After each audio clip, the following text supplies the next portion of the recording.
somewhat of a DB. Like, you got to be able to block people one-on-one. Just have that confidence that you can do that. You mentioned knowing the playbook. When you were in his spot, how long did it take you before you felt like you really had a grasp on the playbook, what you guys were supposed to be doing, and not only what you were supposed to do, but why you were supposed to be doing it? To be honest, it didn't really take me long to catch on to the playbook. I feel like I'm a really smart offensive player, and I know football. So me coming in, I didn't really struggle with playbook. I struggled a little bit with like picking blitzes up, like on the fly in practice, but like understanding the like X's and O's of it. That's something I never really struggled with. What other young guys have you seen? Like, what have you seen out of like Jake Ray or Matthew Jones this year, or either of them? I mean, you're obviously not playing the same spot, but what have you seen out of those two guys this year? I think Matthew Jones. It could be a dominant center. He's strong. He'll move people out the hole, and pass protection in one-on-ones. He's so strong. I always see his winning matchups. So I think he'll be a great player too. Josh Olave obviously sounds like he may be forced to get a chance to play in the Rose Bowl if Thayer can't go. What have you seen out of him this year, and what does he bring to the team?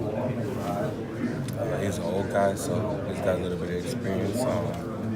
He's been here for a while. He understands the plays. I mean, he works hard. I mean, like I say, he's been preparing for this moment all his life too. He comes up, shows up to work every day, and works as hard as he can. So I think he'll be just fine. He seemed like he took a pretty big step forward, just where he was last year when we saw him in games and little isolated spots, to this year. Is that something you've seen too? Do you think he really kind of made a leap this year at some point? Yeah, I think he definitely grew this year. He's gotten a lot better. He understands the game a little bit more from an offensive standpoint. So I think that's great. With this being Urban Meyer's last game, is it a little bittersweet for you all? I mean, Ryan Day's an amazing coach, but what's kind of the feeling?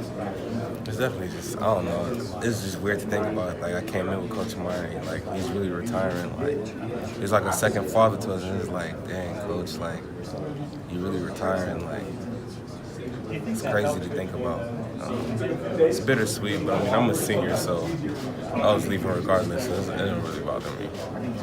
For the seniors, how important is it to kind of send him off? I mean, of course, you all want to win, but is there extra incentive with this being his final game? I mean, I'm sure you all are just, it's going to be an emotional day. No, it definitely is going to be an emotional day. It's definitely important that we go and win. This is his last game. It's our last game. It's like, why would we not send him out with a win? So I think we definitely work hard for that. Isaiah, how does Ryan Day's intensity compare to Urban Meyer's? Because people talk about Urban Meyer's all the time, but we don't get to see practice. We don't get to see Ryan Day all the time that way. I mean, they both bring a lot of energy to the field. Coach Meyer brings great energy to the field, especially when he talks. Like, before practice, when he speaks, everybody listens. Like, this Coach Meyer talking. He brings a lot of energy to us. So does Coach Day. Coach Day is young. He's bouncing around. He's demonstrating drills. He's in the drills. Like, they both bring different types of energy, but they both bring a lot of energy to the team. Like, how would you characterize their energy as different? Like, what makes it different? Because it seems like they're different people. Yeah, they're different people. That's the only reason why it's different. They're two different types of stuff. I mean, they both really know how to get the best out of us. Mm-hmm. Nick Petit-Frere, what have you seen him in his first year of development? He works hard. He's a great kid. He's learning the offense. He's getting better with that. And I think he's a really good footballer. He's strong. He shows dominance at times, and I think he'll be good for the Buckeyes. How would you compare his development to yours? I mean, you did redshirt. You played a little bit as a freshman. To be honest, he reminds me a lot of myself when I was younger. So that's definitely crazy to me. But I mean, I think he'll be just fine. Why does he remind you of yourself? He just his athleticism, the way he plays. You can just see the potential in him, and it's just like I remember when I was there. Hey, everyone's talked Ryan Day, but Kevin Wilson hasn't been talked about this year, but he's a big part of the offense. I don't know how close you are to him, but even your nod there says, has he been not overlooked, but what is his day-to-day What part does he play, and how important is he to the offense?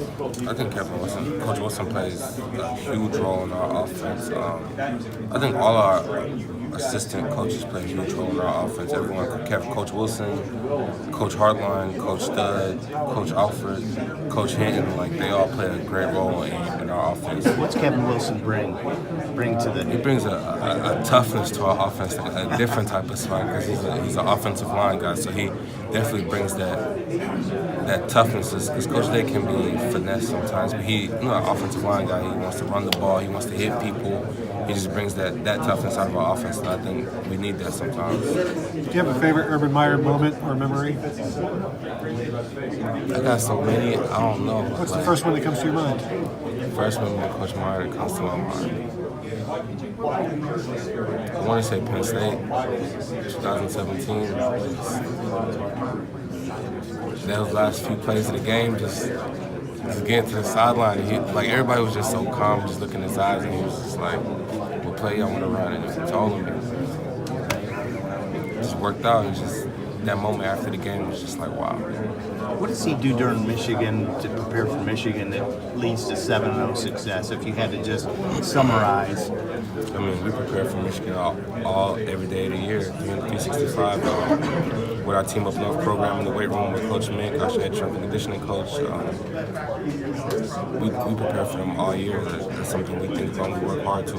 It starts with Coach Meyer, though, right? And he kind of sets that tone. I mean, yeah, he does set that tone and make sure everybody understands what this game is about and how important it is. He stresses how important it is that everybody gets the gist that we need to win this game. You had talked about Urban Meyer's speeches before practicing games. Do you have one memorable one? I don't know. One of my most favorite speeches, Coach Meyer for Team Up, was definitely this year, 2018, and 2015, my freshman year, after we lost to Michigan State. That was definitely one of my most favorite speeches before the team won. Why is that? What did he say? After a loss. We were just all pissed that it was such a talented team with Michael Thomas, Ezekiel Elliott, JT Barrett, like Braxton Miller. We had some really good players in that offense, and we were disappointed that we came up short. We lost the game, and we shouldn't have lost. And we took that anger to Team Up North the following week away at Ann Arbor, and just watching those guys play it was crazy. Fire and brimstone does work sometimes, is what you're saying. Yeah. Yeah.